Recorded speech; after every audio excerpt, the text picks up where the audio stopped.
Böll.Global. Es geht heute um die dunkle Macht der sozialen Netzwerke und wir wollen uns die Frage stellen, ob Regulierung unsere Hello, Demokratien welcome to retten kann. Und ich freue Böll.Global, mich and sehr, we would dass today's topic is the ihr dark alle side of da social seid. Ich networks, begrüße ganz and herzlich unsere Gäste I'm heute.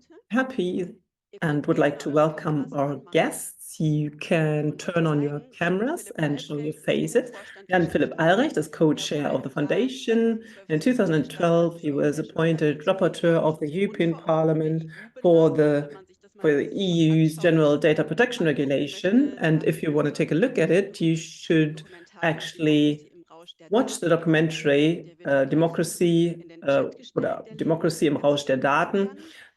which Dann begrüße ich vividly ganz recounts herzlich Toni this Basu. work. Sie ist die Executive Welcome. So now I'd like to welcome Toni Leiterin Basu. der She's the nationalen Director of Programme. Policy and International Programs at Access Access Now Now. setzt sich Access für Now is an organization that fights for human rights in the digital age, especially for marginalized groups.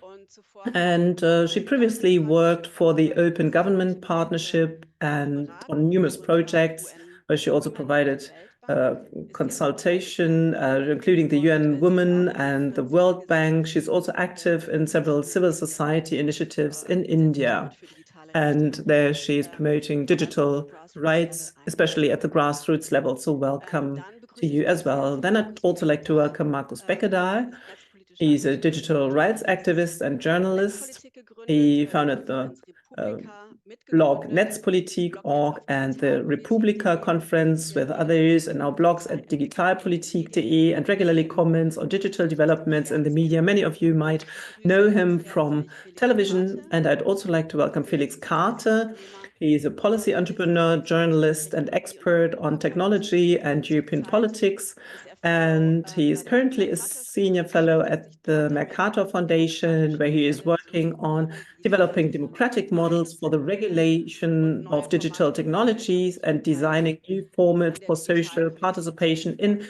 digital Vielen Dank, policy. dass ihr heute So thank dabei you very seid. much for joining Dass us jetzt soziale today. Netzwerke und digitalen Plattformen nicht The nur fact that Verheißungen, social sondern auch networks and digital Chancen platforms not only und hold dass promises, but Tech-Billionäre also enorm risks mächtig and sind. dangers, Ja, and that tech ich billionaires are glaube, wir haben enormously darüber powerful is schon nothing gehört. new. I mean, we've been Trotzdem talking about it spüren wir alle so quite den Eindruck, extensively dass wir already, in but einer nevertheless, it is my neuen impression that we all Ära feel bewegen. that we are now moving into a Tech-Milliardäre completely wie new Elon Musk era. investieren nicht nur Tech gigantische billionaires like Gelder Elon Musk are not only in investing Wahlkampagnen, sondern sie astronomical investieren sich sums of selbst money direkt in election in die campaigns, Politik, but are also putting in seinem themselves Fall directly at the der service globalen of Rechten. politics, and in his Und case, auch at the Meta-Chef service of the Mark global Zuckerberg, right. der And even Mark kein Trump ist, Zuckerberg, who is sich sehr not anstrengt, really diesen or was not really Trump-Kurs a konsequent in Trumpist, heftigen is Fact-Checking now supporting halten zu Trump's können. course Also in es order to finally get wechselt rid of the etwas ab. annoying Die fact-checking. EU So hat ja einige something new has bahnbrechende evolved here. The Instrumente und EU has Verordnungen introduced some eingeführt. groundbreaking instruments Einige and von uns waren daran auch regulations. beteiligt. Some of you Der have been Digital involved in Services the Act, der process. Digital So the Markets Digital Act und der Services Act and the AI-Act, Digital die Markets alle Act and sagen, the dass AI Act, digitale and all of Plattformen which und Online regulate digital platforms regulieren and und online services and Desinformation oblige und them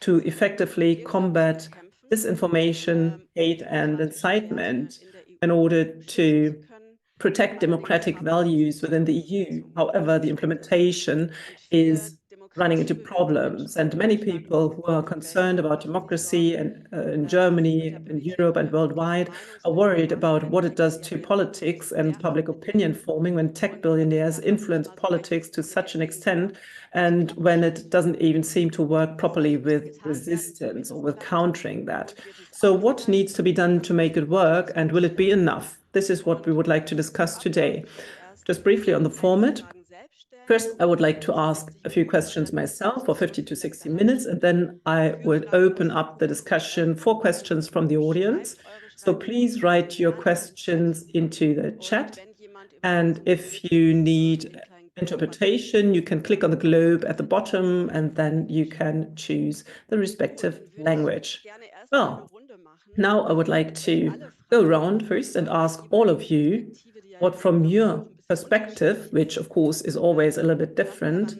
daran um, an der gegenwärtigen Situation what's so neu und new gefährlich and ist. dangerous about the current Jan, vielleicht könnt situation? ihr beide Jan, maybe we kurz can start with you. eure I mean, you Perspektive just beschreiben. wrote Selber a auch im text for Chat, ja, the du sagst, dass Europas foundation, Souveränität but you will also auf put dem in the Spiel chat, steht. and you Das klingt said ja sehr that Europe's alarmierend. sovereignty is at Was hat dich stake, which dazu sounds quite alarming. So What made you phrase it this way?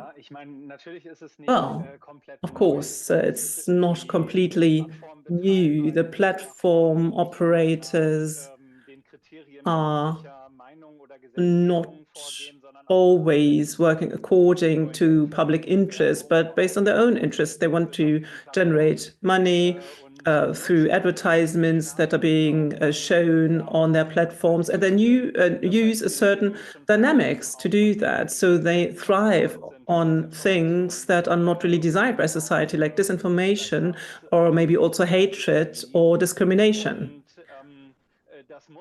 And this should be of concern for us and also did so in the past, but the extent that we see is, I mean, the platform like X has been taken over by someone who openly says that the platform should be used to disseminate his own positions, to change things in society, that Musk holds the view that the discourse in society had changed, and now he wants to change it back, so to speak, and so that these actors have their own political messages that they also spread via these platforms as the owner of the platform, or that they support certain positions or persons like Alice Weidel, for example, the head of the AfD, and has or exerts influence on the German election campaign. And this is a new thing. This is a new level. And this is exacerbated by the fact that Musk is in or has a role in the team of the new Trump administration, and that the regulation of these platforms through the SEC and others is being influenced by these actors, like Mark Zuckerberg, but also others. And so they all orient themselves differently now, and they go along with that. And if this trend continues, then the problem will, especially for the European Union, which wants to implement its own rules and regulations, but the EU will get under pressure. And so the government interests and the interests of the large US corporations are coming together here. And of course, they have a say in matters, for example, when it comes to Ukraine and how much support is being provided, or when it comes to tariffs, for example, for German automotive producers. So this is also a current discussion. So everything can be leveraged and used in order to realize the interests of the tech corporations and this new line of the administration, this new stance of the administration. Well, thank you very much.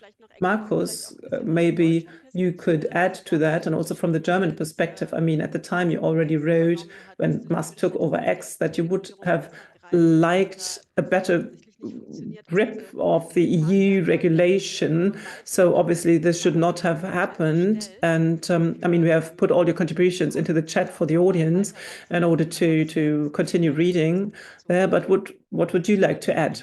Well, first of all, the EU regulation for the platform was way too late. I mean, you can be glad that we have the Digital Services Act, the Digital Markets Act, and the AI Act, but a few years earlier would have been better, because we now only start with the implementation of it. And these processes are quite long. And up until such a process comes to an end, the whole world might already have broken down. So a little exaggerated, of course. But when Musk took over Twitter, the EU Commission has started specific processes and investigations, but we have not yet seen an interim result. I mean, that's 1.5 years ago. At the beginning of this year, they were quite eager and made an effort and demanded that X should make public their algorithms in order to counter the statement that it would use the algorithms for its own benefit.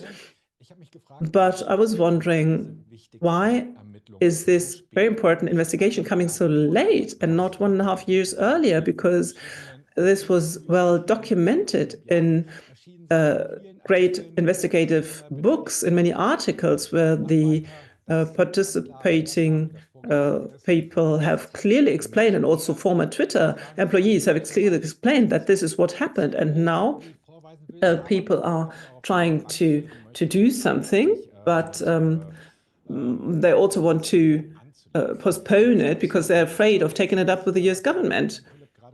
Other than that, there's not much to say apart from what Jan Philipp has already mentioned. I mean, we are faced with a situation of right-wing actors in many countries are trying to push other people who think differently out of the public discourse on the social media. I mean, it's part of the strategy to polarize and to create chaos, and these platforms are a great playing ground for it because they are already offering it even if the owners would not exert their influence. So they offer many pathways for manipulation. If you have automated bot networks or whatever, if you have enough believers who stand up as fighters for their cause or for your cause and reflect your own political position. But the new thing is that they now get the support of the platform owners just by purchasing X by Elon Musk. A platform has turned to the right.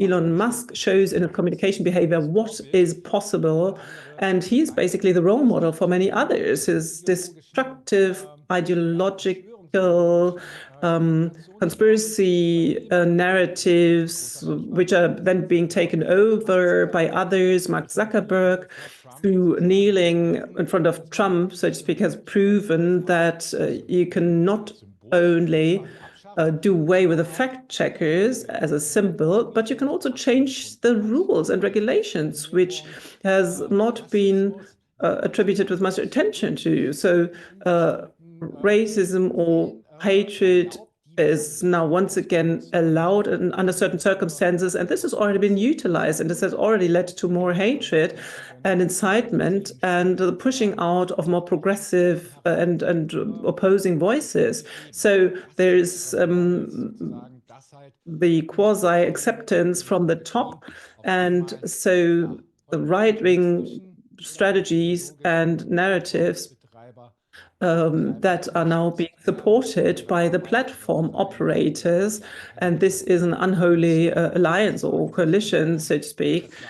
And this coalition, gathers behind Trump and is destroying the world. So thank you very much. In order to go around, so Felix, do you have aspects that you would like to mention? I mean, as you are looking into participation of society, is there a bigger awareness in society? Or was it a wake-up call after Musk, with his political weight, actually openly supported the AfD? Well, I think that many people in Germany were shocked, but maybe also to come back to Jan and what he said. Unfortunately, I do not think that it is fully right to say that hatred and disinformation is not desired in society. I do think that we are living in a time of polarization and of fear, and many people consider or think that hatred and disinformation is acceptable. They want to hate the elites. They want to hate refugees. So this is also part of society. This is part of society which is reflected there. Maybe in the US it's a little bit farther ahead than in Europe, luckily.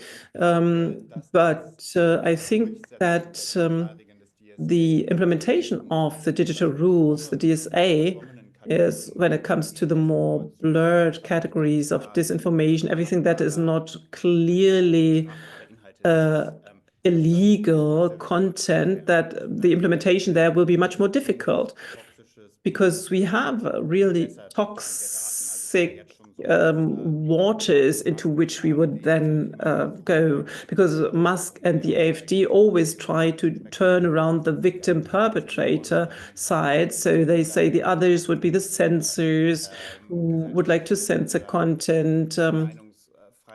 and they would rob certain groups of their freedom to speech, that they would be corrupt, whereas themselves they were different. So they would try to get rid of the corrupt elites who try to get rich at the detriment of the majorities. So I think the consensus that was still there over the past years to regulate platforms can no longer be considered a general acceptance. So I'm not quite sure whether the EU will be able to implement far-reaching measures. So I would agree to Markus Beckedahl that everything is a little bit late, that we might have surpassed one or the other turning point in society, and that it might well be that the implementation of the regulation will limit itself to really illegal content, to consumer protection, to aspects that are not that political. Yes. So it will be very important when it comes to the digital regulation, but also for society as a whole, that we as civil society try to defend our basic democratic norms. And if we do not manage to do that, I don't think that the DSA or other EU regulations will let us make any progress here.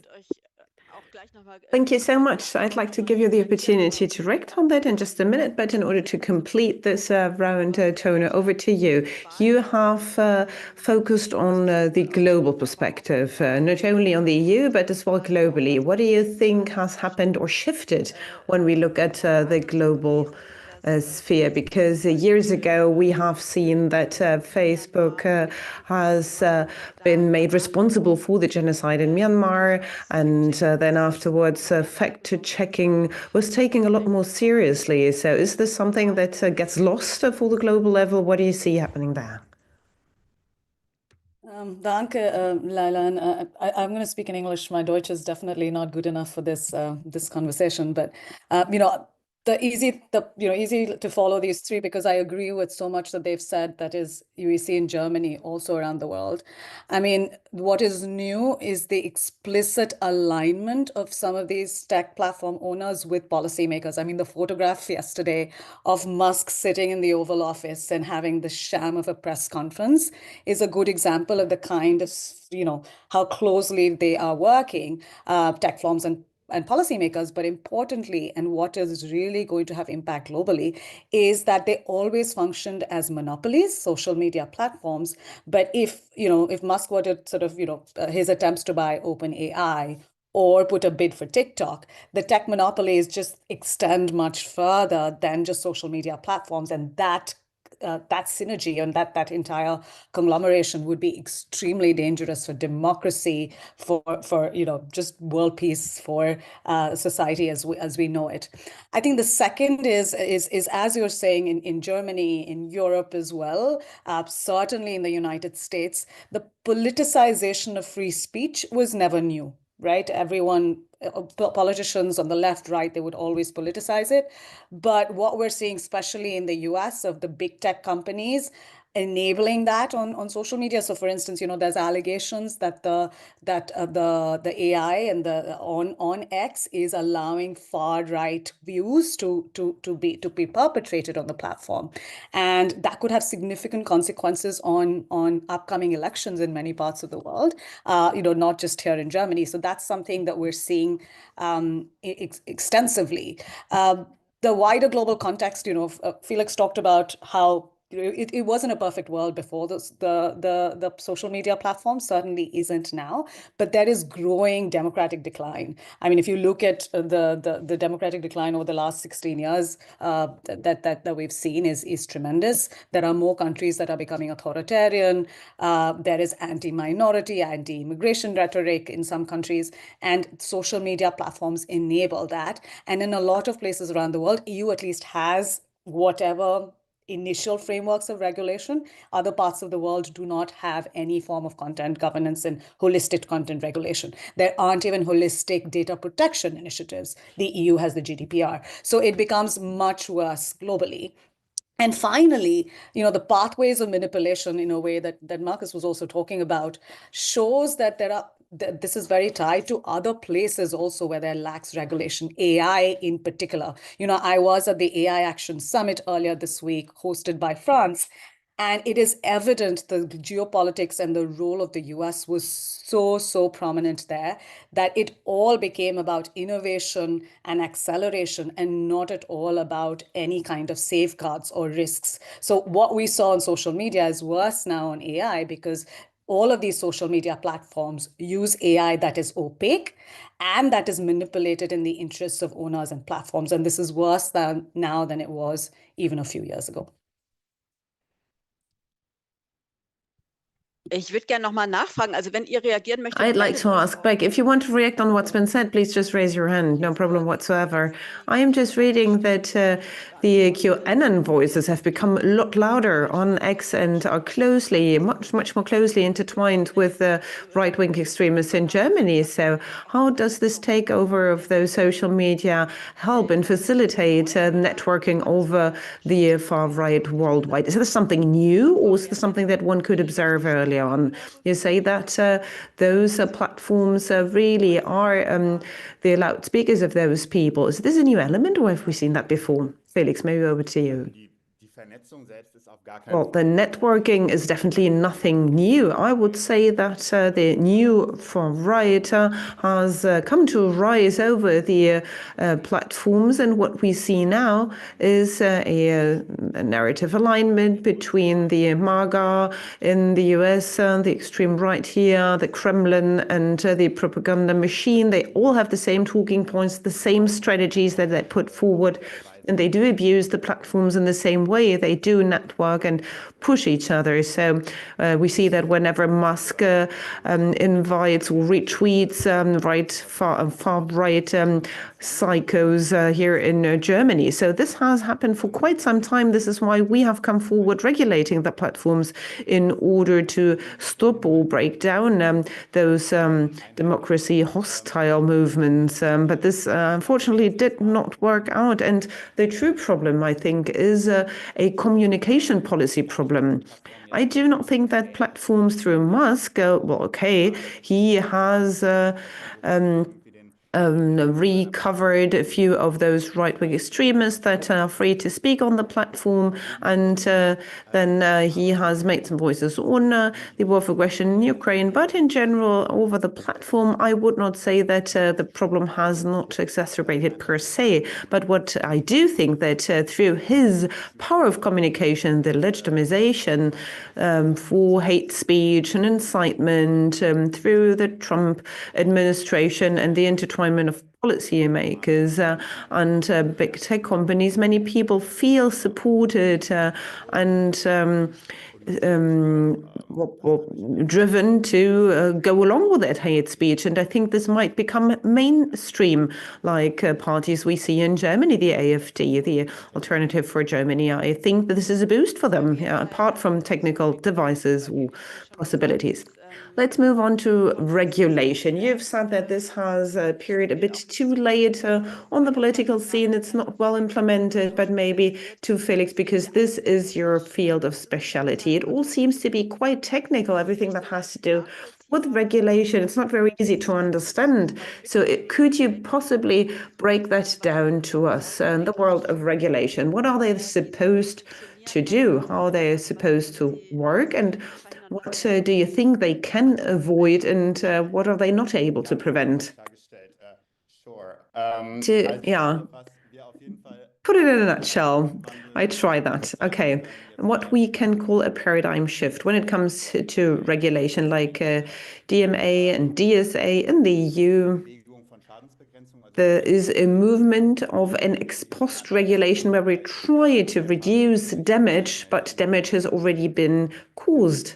So let's say I bought a peanut butter jar and I had a food intoxication, and I could only make the company liable when the damage was already done. And when it comes to hate speech or incitement, we could do something and report on that once it was already published. And this is when regulation came into place. So this is an ex post regulation. Now, what we try to do is we already know that you, as a platform manager, Zuckerberg and Co., you don't really take your democratic responsibility serious. Frances Hogan was accompanied by us as a whistleblower, and she said that Facebook had 1,000 studies, internal studies, where it was revealed that the use of Instagram would be damaging for young people. Teenagers were caused of mental health, and they still kept on doing what they did.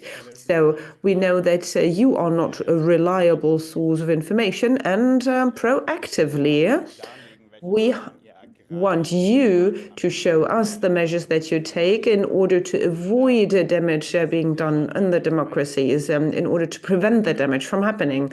And how well that worked in practice is on a different page, but this is the new approach that those bigger platforms can be audited for regulatory offices. They have to become a lot more transparent if they have content moderators employed, if they do document their reporting channels, do they allow for those who are users sufficient autodetermination on what the algorithm shows them. So this is something that has to be checked beforehand and not when the damage has already been happening. And the gatekeeper and the absorbs works the same. It is only about competence deterrent practices of the big consortia where they abuse the power in order to or boost their own products as compared to competitors' products.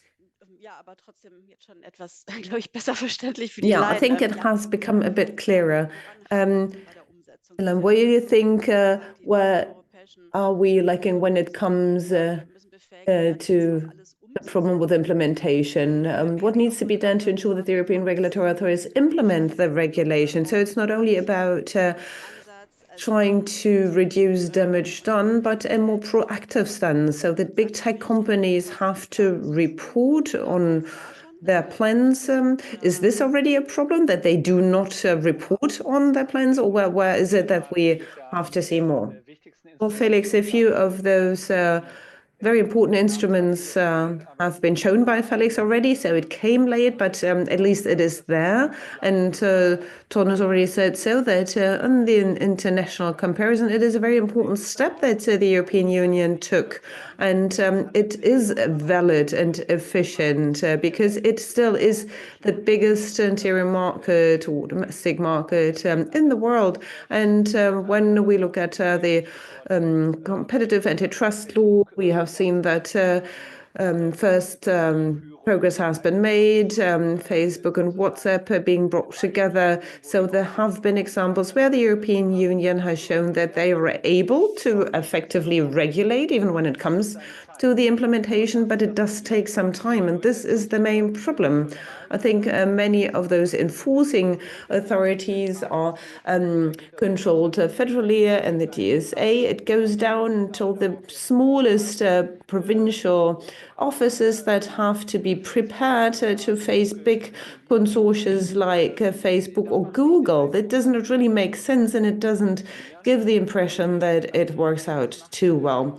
And then, of course, this instills some fear because one has to become afraid that the pressure that Thomas Ray just reported on with the views to the AI summit, that those rules might be taken aback. So we don't want to stop innovation. Please don't take it too seriously. If that happens, those rules will, of course, lose validity because people will not even build up any respect. And this will lead to the fact that the big consortiums will be able to act according to their own desires and needs. And I think it's very important to make clear that the European Union has to guarantee the enforceability of those rules, because otherwise you are just simply overburdened as an office, and the rules have to be used more intensely.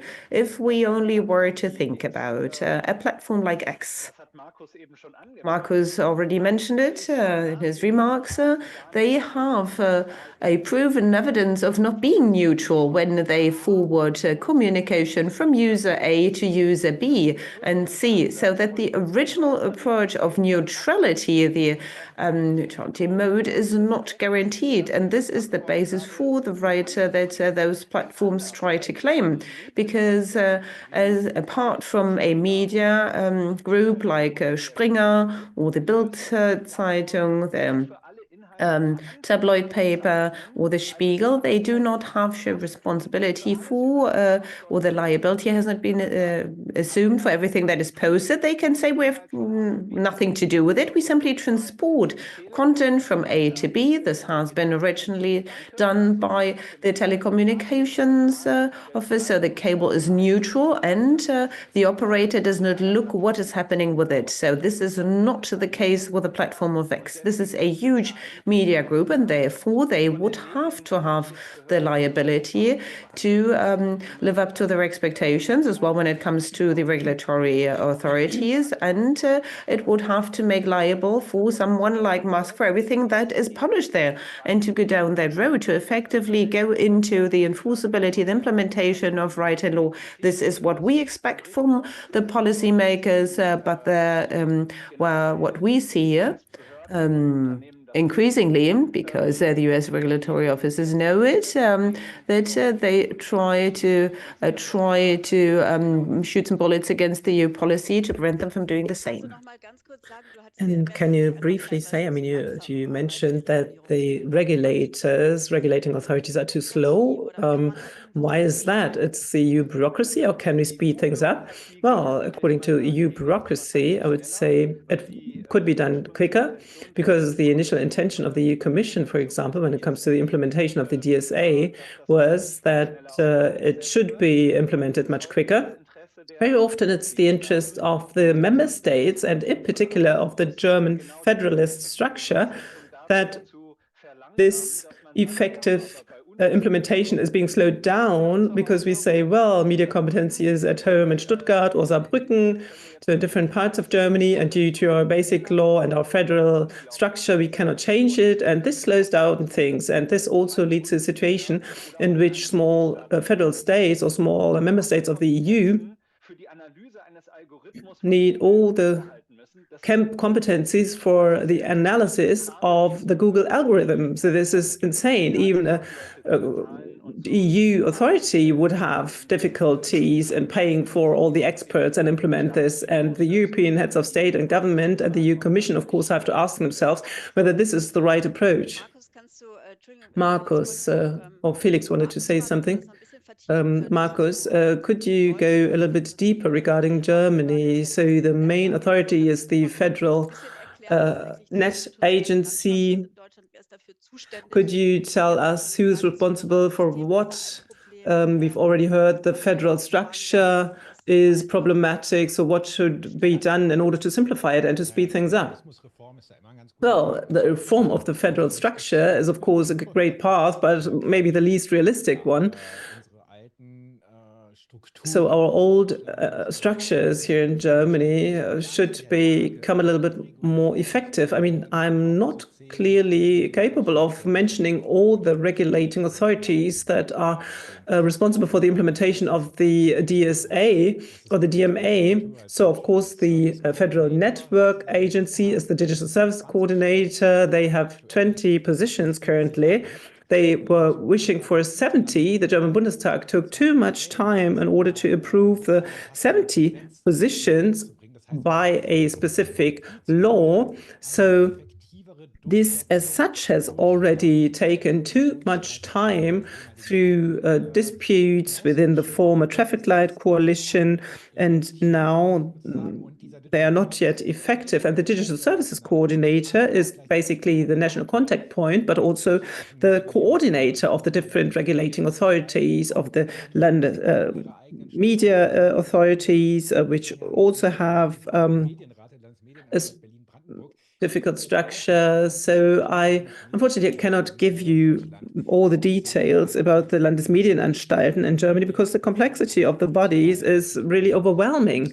If I would not like to paint a very complex picture. Of course, customs authorities are part of it, the federal antitrust agency. And so right now, we do not even have a leadership in this regard. So the decisive spot in order to independently do it in the Federal Network Agency is not yet filled. So it took us too much time. People were not really motivated. But I think people are also underestimating it. This is really the classical example of the German digitization policy, that you just wait and see and hope for things to improve, but actually everything's getting worse. Well, I mean, this is an area where the development is so fast. I mean, we have seen how quickly Twitter was destroyed, basically, or taken apart. And of course, politics should be able to react quickly. So why isn't this the case? Don't they take it seriously, the politicians, or do we really need another or different expertise? So where they say, well, we can do it with the existing tools. I mean, if the situation is so dynamic and so fast, we have to get together and think about how we can quickly stop these threats. Well, we need more staff. I mean, you could have hired it much earlier, quite clearly. So the staff should not only consist of lawyers who, in part, do not have the necessary digital expertise. I mean, we need diverse expertise. We need also well-paid experts. So in theory, the Digital Markets Act is good. I mean, we could also collect a fee from the platforms in order to hire good experts, because the platforms themselves, of course, have to offer much higher wages than the regulating authorities. So we should be more motivated in this regard. And other than that, I have the impression that the implementation pathways or the timelines have been underestimated. I mean, if we take a look at the DSA, how long have the investigations against X taken already? Then there will be an interim report, but we haven't seen it yet. Then there will be another deadline. Then X can wait up until this deadline, and then it goes to and fro, and eventually we might have a fine. Then there's once again time on the other side. Then they simply don't pay. Then we might think whether we should discontinue it or cut the X, for example. So the implementation of the DSA might take 5 years or more. And up until then, the internet might already be broken, basically. Thank you very much. Felix, you wanted to say something in between? Yes, exactly. I briefly wanted to say that I was at the EU Commission for quite a long time, and I'm still advising them. So I'm not as pessimistic, I would say. I do share the concerns when it comes to bureaucratic, complex structures, as Markus has said. But the DSA was developed exactly because we had these problems with the GDPR. And there's also the implementation rights and competencies which come together in the EU Commission in this case. But what is decisive is that the business models of the platforms, which are driven by algorithms, and the whole risk regulation comes together at the EU Commission, and the procedures have already started there. So the very difficult problems that we have with the platforms, the existing implementation procedures could be much quicker. However, the fact that we have the DSA and that it came so quickly with only a period of 2 years, I guess, is quite remarkable. And that the Commission has already started with the implementation is also good, when the federal government hasn't even approved the positions for that. And the case of TikTok Lite, which was another tool that TikTok wanted to introduce in Europe, which is particularly addictive, so particularly damaging for young users. This, for example, was stopped due to the concerns of the regulating authority. So it wasn't even introduced here and put on the market. So this is one effect. And by the way, in the US, we see that Mark Zuckerberg fact-checking was stopped and also the protective measures for minorities. However, in Europe, he did not do it. So this is already a result and a success of the DSA. So I wouldn't be as pessimistic. Tono, du hast ja vorhin schon auch TikTok erwähnt. Tono, Es wird ja oft gesagt, you already mentioned TikTok, and it's been said that digital technology and AI in the US are being developed there, and in Europe they are regulated. groß ist das Problem So denn, how huge is the problem when technologies are developed where they are not regulated? So where the EU is always lagging behind and has to catch up. So you already said, from a global point of view, there are contexts where there is no regulation at all, but the platforms, of course, do not have any limits, any boundaries. So what's your assessment? Yeah, I was reflecting on what Felix was also saying. I mean, I agree. I think overall it's good that the DSA is there, and we have frameworks like the DSA, DMA, right? There is no doubt about that.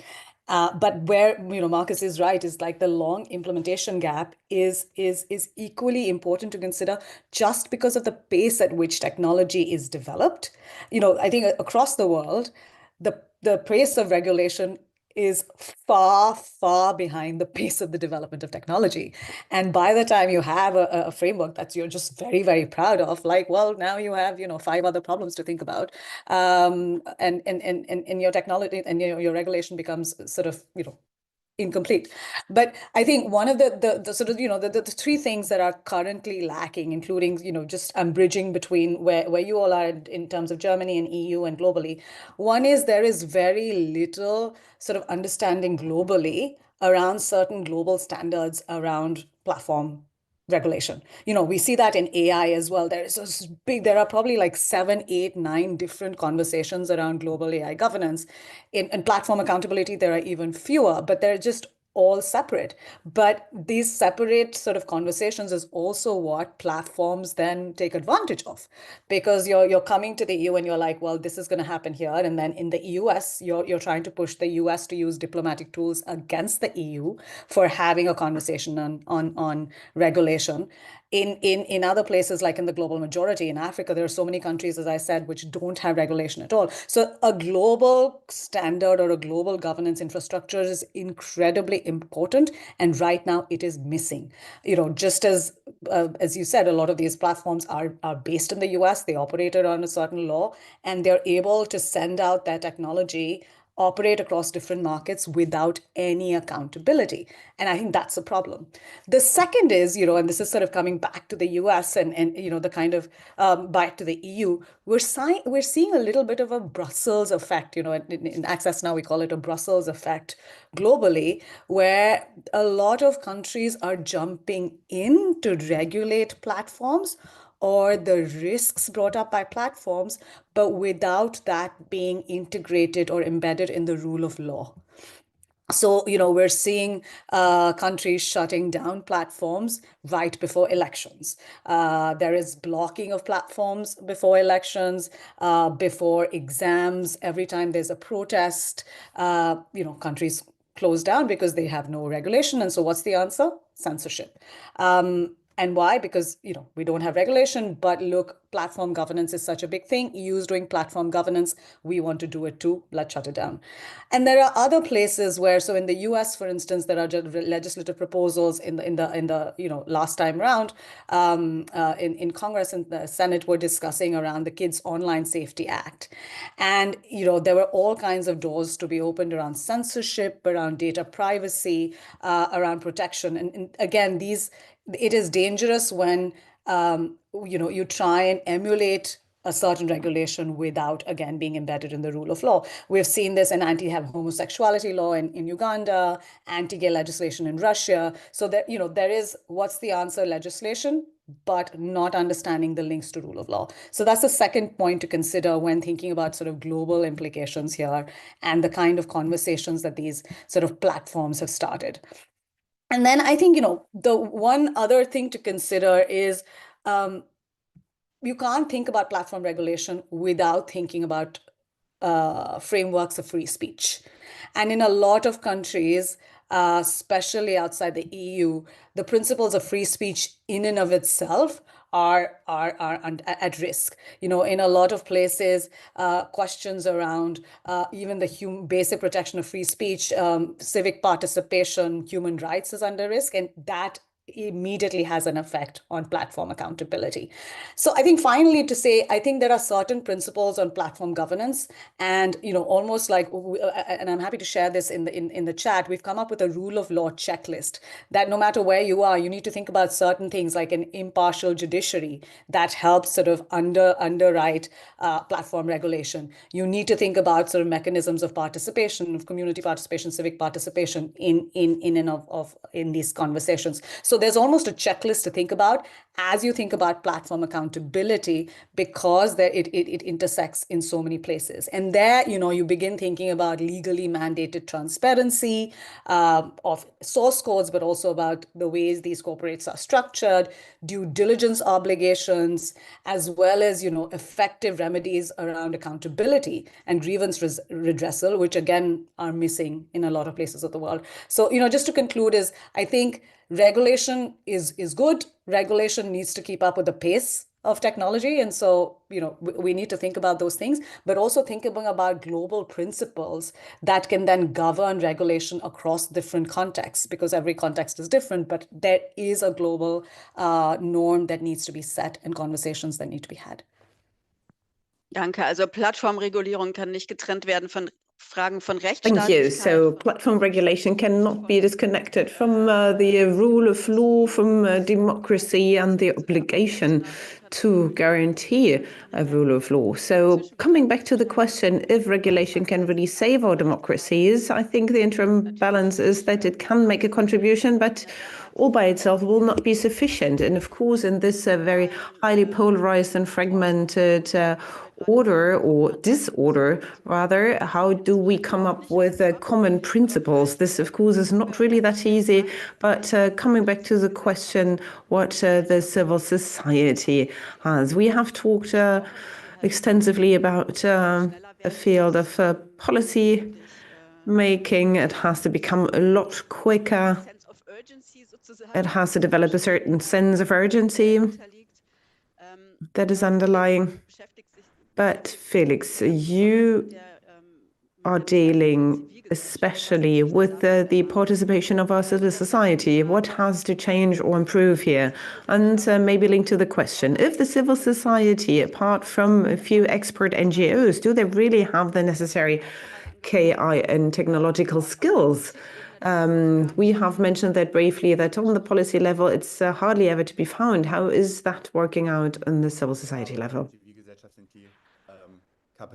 Well, in the civil society, the capacities and the funding, of course, are a lot more rare and scarce as compared to publicly funded institutions. Jan-Philipp said something in the beginning that I'd like to compliment on.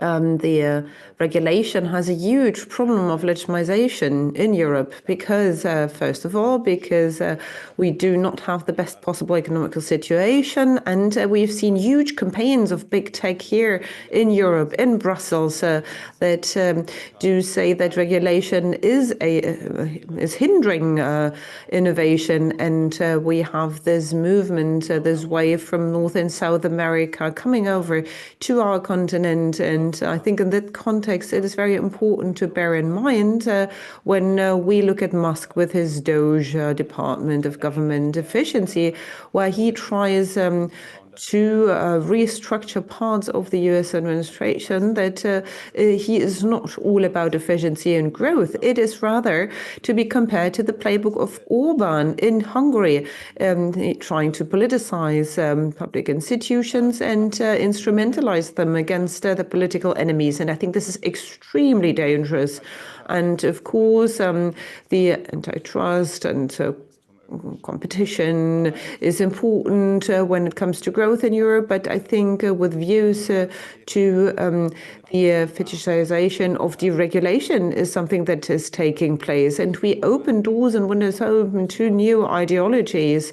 And we will see a lot more movements and opinions that are anti-EU.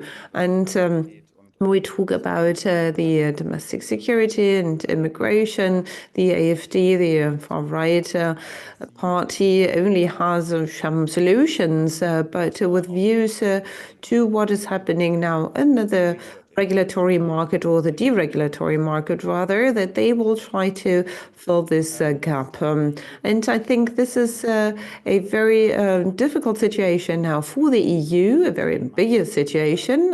Regulation is at its core with the help of regulation and the measures they have co-shaped our European Union that with the basic idea of freedom and peace. And I think this is what we need. We need positive use cases apart from the need to do away with the unnecessary bureaucracy. But I think there is some room for maneuver for the DSA and the DMA because they try to tackle those bigger US groups that try to or they are hindering innovation here in Europe, so to say. So I know that this has not been at all the question that you have just raised, but I think this is important to look at what the atmosphere is like in Europe. And I think that the civil society, they should not do the technical implementation like they did in the first 2 years of DSA, to do some data analysis and show the EU Commission that Facebook has not deleted 5,000 hate speech posts. But I think where the civil society should try to find more backing when we include those heavyweights like trade unions, associations, you name it, so whatever there is, in order to legitimize regulation and the need for regulation in order to make this more visible. So I think teachers, for example, have a lot to tell about what TikTok and other platforms do with the mental health of our children. And I think this is the role where I see the civil society be in backing and legitimization of regulation. Thank you so much, Tono.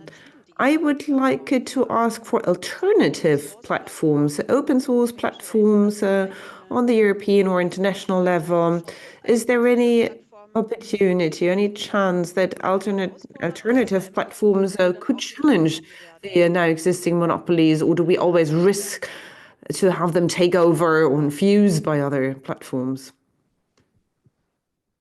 Yeah, thanks, Laila. That's a good question. I mean, I think it's a bit of a complex answer, and I'll tell you why. So one is, I think there is no doubt about that I think people's reliance on platforms is really grown. I mean, we can't think about sort of any kind of public engagement, whether we're government or whether anywhere else, or any kind of deliberation in our public sphere without platforms.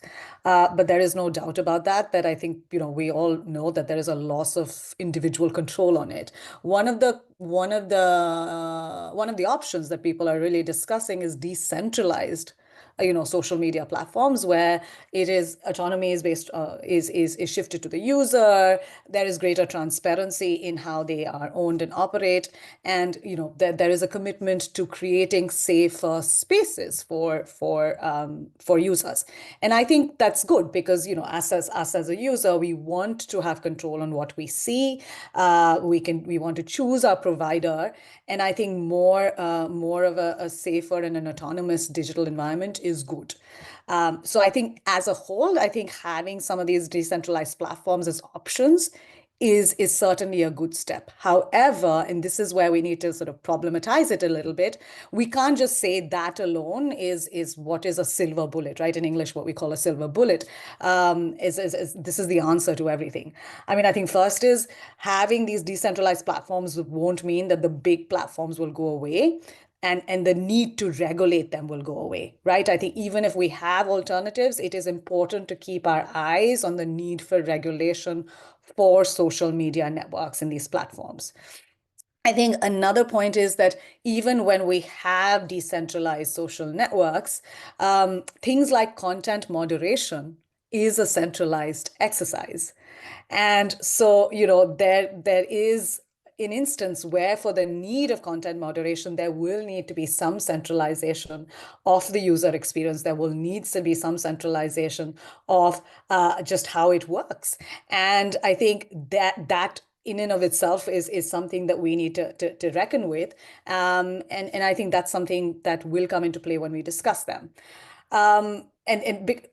Content moderation, I do want to say, requires capacity. It requires huge resources. You think about the different languages in the world, and that in and of itself requires huge resources. And it requires training and expertise. Like Meta said, fact checking will be community driven. Being community driven is not the answer. If anything, it's a problem because it needs expertise and it needs certain centralization. So I think these are some challenges even to the decentralized model, which we need to grapple with, but also recognize that people will not jump and go to a different platform just if we say it is decentralized, right?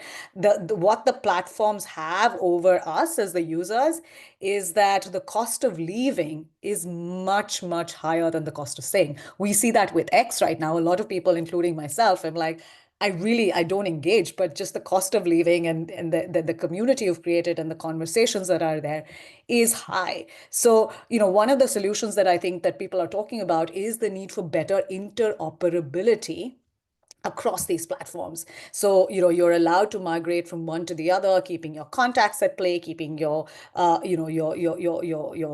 network at play. And, under the Digital Markets Act, we've seen that for chat platforms, such an obligation does exist. It's not yet come into effect, the implementation timelines. But I think similarly, like some kind of interoperability for social media networks will be good to see, as long as they also look at maintaining user data protection. Because again, I think with the question of interoperability, user data protection comes into play.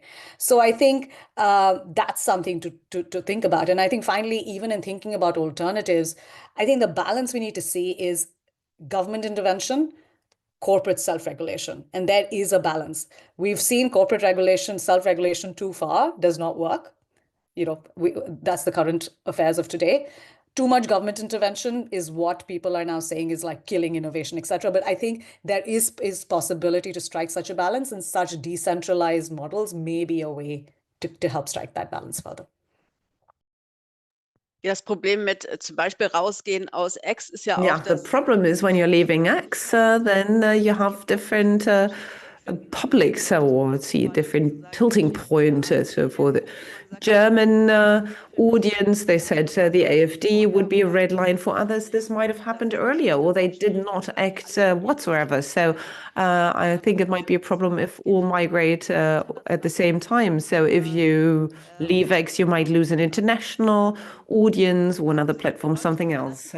Markus, I just recently read an article from you where you did have quite a pessimistic stance when it comes to the digital development. You said that it might be a very quick fix, that the internet gets broken, so to say, but you are still convinced that a better digital future is still possible. What would be the important milestones from your viewpoint in order to guarantee a better digital future? Of course, I don't want to give up. So this would mean that I do give up the possibility to live in a democracy in the future. I think we have to bet or put on two pillars. One is put pressure on the government in order for them to take regulation seriously, to have a more accelerated means to implement regulation. And we haven't talked about the business model of the platform. So the advertising, individualized advertisement could be prohibited in order to not have all those negative side effects and all the mechanisms we have talked about in a more abstract manner. those should be prohibited. And I still think that a better digital future is possible because we have to consider those alternatives we have just mentioned. We should not rely on regulation leading to the fact that on X and Instagram and on TikTok we have this nice new colorful world, but the mechanisms should stay. Well, maybe we'll not be able to prohibit advertisement altogether, but we need alternatives that are more oriented in the common good, and we do have to provide a public service for the digital infrastructure. We have to take it seriously and implement it. We need better funding mechanisms in order to make public platforms like Fediverse or the Sky with the help of the FITS campaign, if this will allow more independent platforms to bloom. And we have the problem that associations have a problem with our Ministry of Finance because the infrastructure is not that like Mastodon and those not-for-profit platforms. So we have to look at how this infrastructure can be better supported by the civil society. And we hear from regulatory authorities, hello, civil society, hello, academia, please support us. But the civil society and academia have only limited resources, like Felix said. We do not have sufficient funding. Why can we not establish a fund co-financed by the member states, launched by the EU, in order to support a critical audience in order to be able to have the financial funding and the support of academia and civil society to offer something different. So those would be my wish list, and I think a better digital world is possible. We have to fight for it, and we have to become engaged and committed collectively in order to promote other platforms that go along with our values and our ethics. Well, thank you very much. Jan, maybe could you comment on the political prerequisites for the implementation of these milestones, and that these dangerous developments are being stopped or mitigated?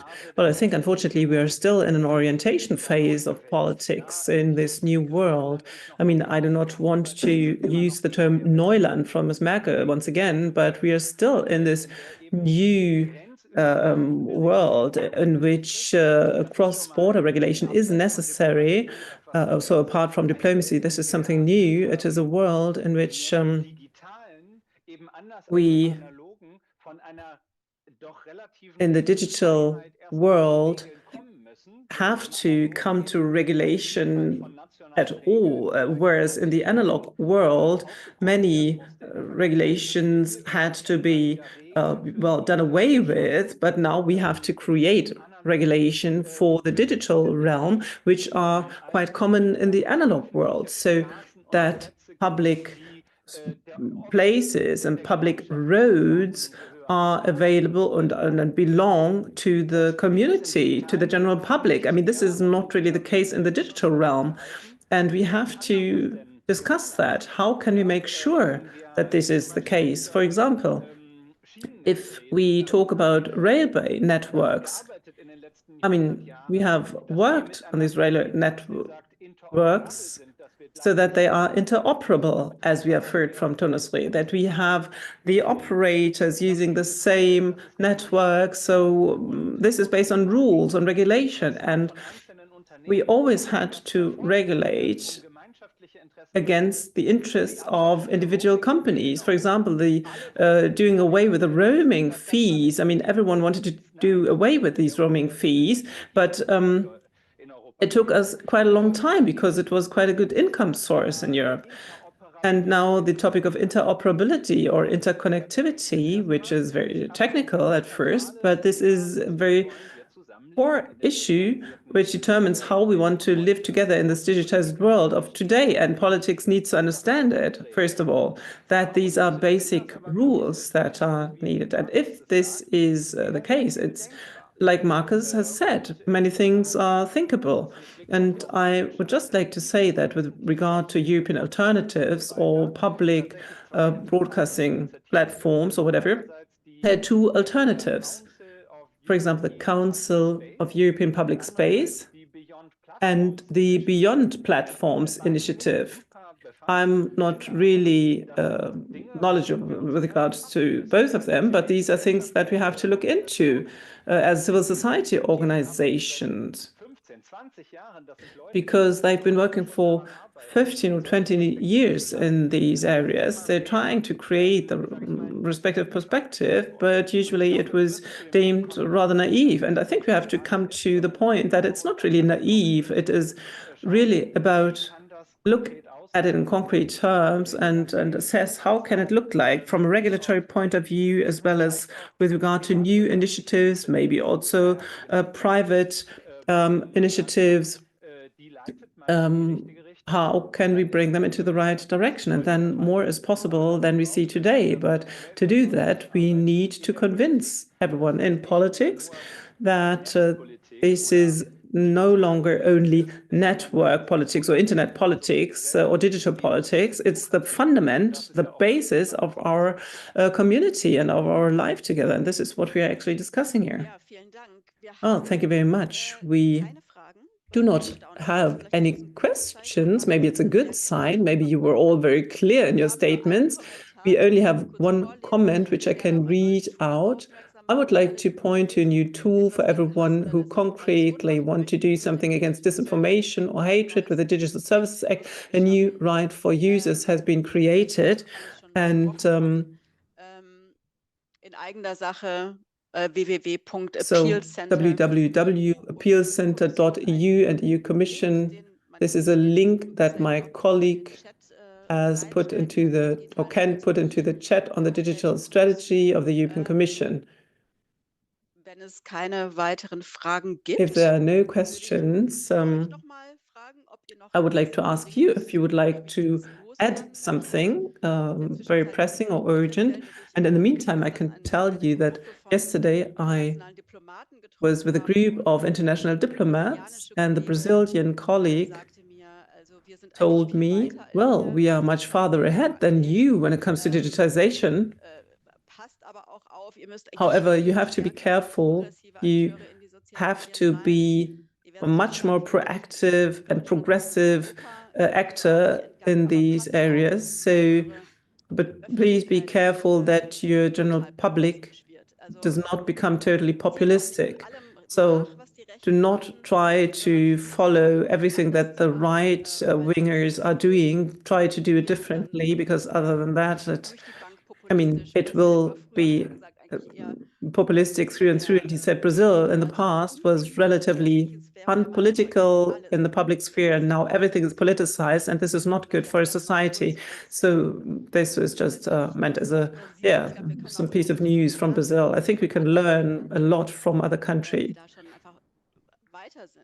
who are much farther ahead from a technological point of view, but also with regard to rolling back in a negative sense, rolling back from democracy. So maybe, Tonosri, you can say a few words on India in this regard, or if not, everyone can find a few final words, and then we would conclude the round. Yeah, Laila, it's, you talked about Brazil, and I wanted to sort of share a kind of dilemma that we were confronted with a few months ago. Some of you may know that the Brazilian court, so, there was a long-standing dispute with X that hadn't complied to several requests from the court for information and transparency in its corporate governance structures. And within that, it was in violation of the court's asks. X was in violation of the court's asks. And after repeated sort of requests from court, the Brazilian court blocked X. And, you can go back and see this. Musk sort of went up and, of course, was very angry and then wanted to pull out of Brazil and so on and so forth. And, why I'm citing this dilemma is twofold. So when talking about sort of freedom of expression and sort of freedom of opinion, the standard line that in principle we always want to take is no censorship, right? So there must be no censorship, and you know, the people who are affected by such bans or blocks by platforms are always the users. They are the ones that are hurt the most because of how dependent we are on these platforms for our day-to-day lives and livelihoods. But on the other hand, and a lot of our Brazilian civil society partners wrote to us and spoke to us saying the courts became the final point of arbitration and governance with this platform, which was not complying for months and months. And, you know, there was no regulatory structure in place. So the court became the final place to arbitrage, to provide any kind of arbitrage, right? And so the court was absolutely right in blocking X. And so this is a classic dilemma where otherwise the line on free speech is so, it is a very, very black and white place. But I see where Brazilian civil society may have thought that, look, not governing platforms and showing weak rule of law there is actually weakening free speech, not strengthening. So, you know, I thought this was a really good example of where that kind of dilemma sits so strongly in today's global age and with the lack of regulation. Ja, vielen Dank. Jetzt haben wir hier doch eine Well, thank you Frage. very much. Now there is a Vielleicht sollte question. man die wichtigste So Strategie zur maybe Eindämmung the der most important nicht gewonnenen strategy und to gefährdenden Rolle der sozialen Medien mitigate noch mal kurz the democracy-threatening role of social media could be summarized or provided in the form of a one-pager. This would be very helpful for respective discussions on this topic. Would this be something that you could do in your project, Felix, or what has already been done, maybe? Well, I can't draft a one-pager very quickly now, ad hoc, but I think that, I mean, we could structure the approaches. I mean, regulation is only part of the equation. Regulation, I mean, I would counter that a little bit. I don't think that it's realistic, or maybe it's neither desirable, that we consider ourselves the democratic elite and go to other platforms, because unfortunately, and this is what I tried to say in the beginning, there is a huge demand for hatred and anger and revenge feelings, and that they want to be satisfied. And this is also what Elon Musk is doing with his influence. He tries to capture these people, attract these people, and he doesn't care if we go to Blue Sky or not, or what the others are doing. So I would question it, if it's really that desirable and also feasible that this demand could be covered by platforms that are created by civil society or the state. So, but the great dominant platforms that we are faced with at the moment, we have to deal with them. And on the one hand, we have regulation to do that. We have the Digital Markets Act, but also other competitive policy measures in order to counter them.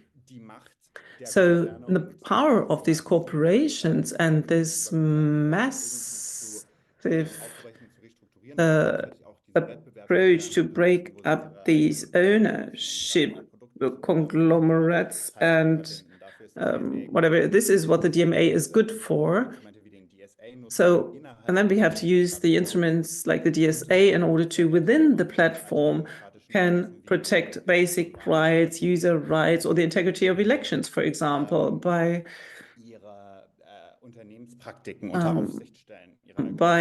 putting a supervision on their operational practices, how they take decisions, how they shape processes in the companies. So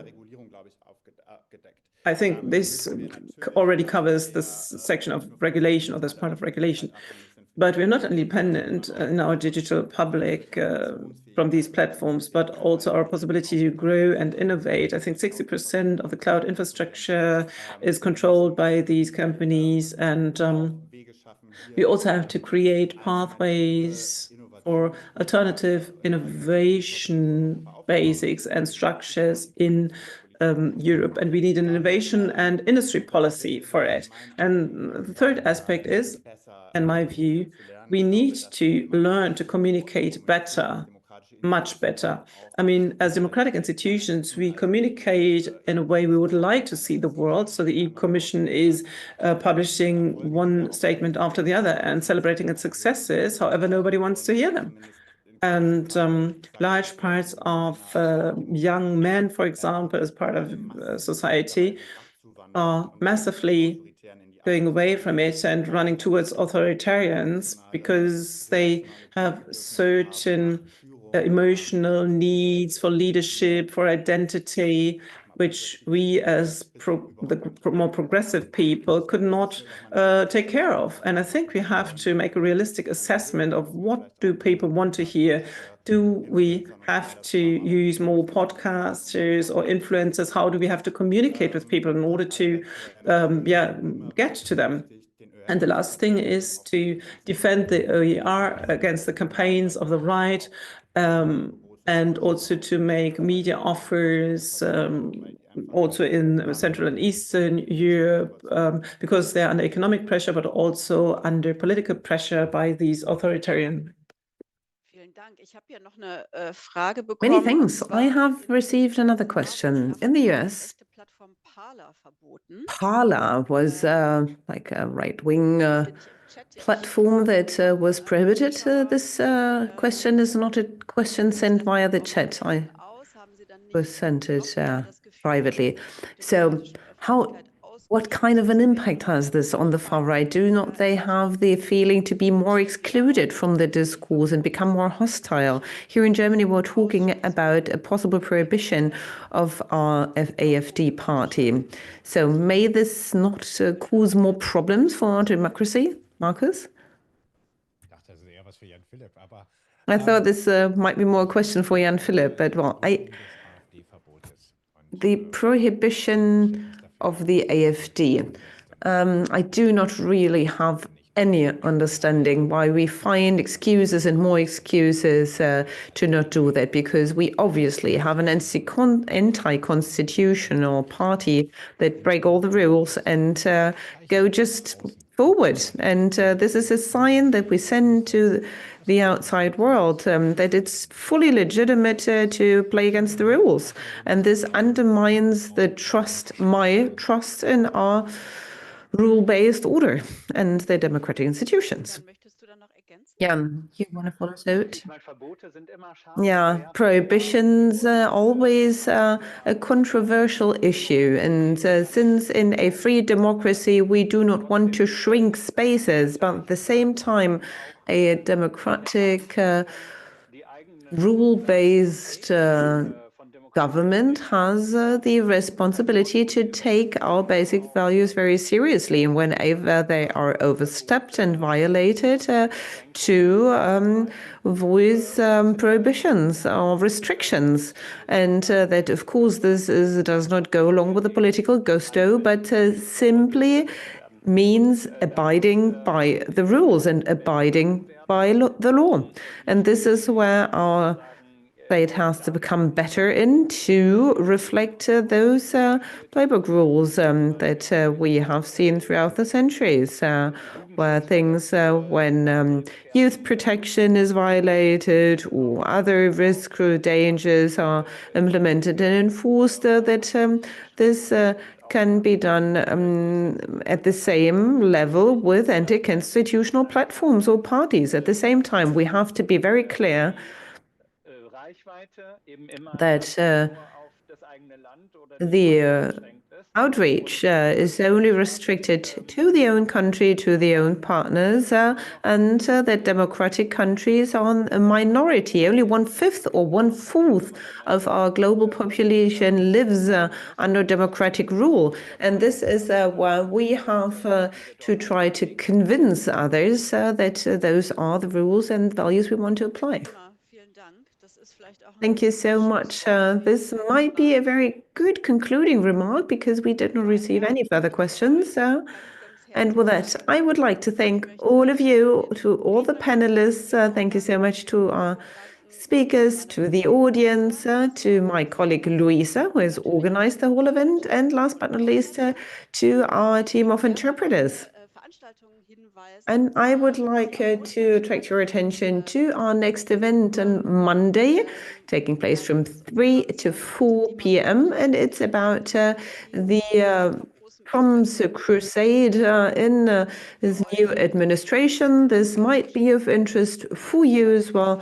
An event organized together with our colleagues from the Washington office. So the link can be found in the chat. I wish you all the best and hope to see you soon. Bye-bye.